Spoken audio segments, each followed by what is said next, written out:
დეკემბრის დასაწყისში მოვიდნენ გადათხარეს ქუჩა, ჩაყარეს თვითონ რაღაც ტრუბები, რაღაცები გააკეთეს, მიაყარეს 30 დეკემბერს და იმის შემდეგ არავინ არ მოსულა.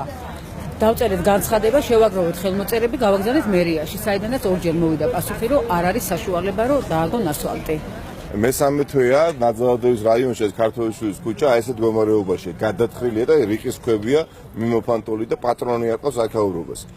არც გამგებელი სამწუხაროდ აქციის ყურადღება და ნორმალიზაციის საერთოდ საუბარი არ არის, ბატონ ბიძინასაც არც არია და იგი ახერხებს და 3 ხის გამო ჩადის ციხისძირში, თუმცა საინტერესოა ამ ხალხის მოთხოვნა შეხვდება ბატონ ივანიშვილი ქართველიშვილის ქუჩის მოსახლეობა, ეს 3 თვის განმავლობაში შეიძლება თბილისში ცენტრში ასეთ მდგომარეობაში იყოს ქუჩა?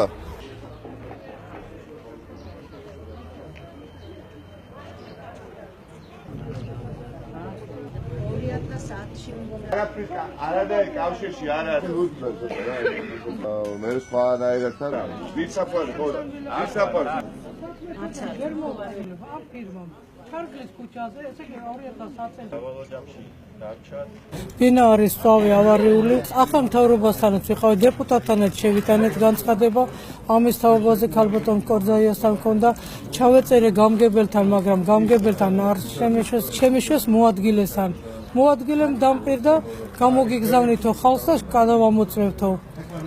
საბუთებიც ვაჩვენე, მეტანელი მქონდა ყველაფერი, მოვიდნენ, მართლაც მოვიდნენ 2 დღეში, გუნახეს, დაგვპირდნენ და წავიდნენ. მას შემდეგ 3 წელი გავიდა და ესე დაპირებით ვარ.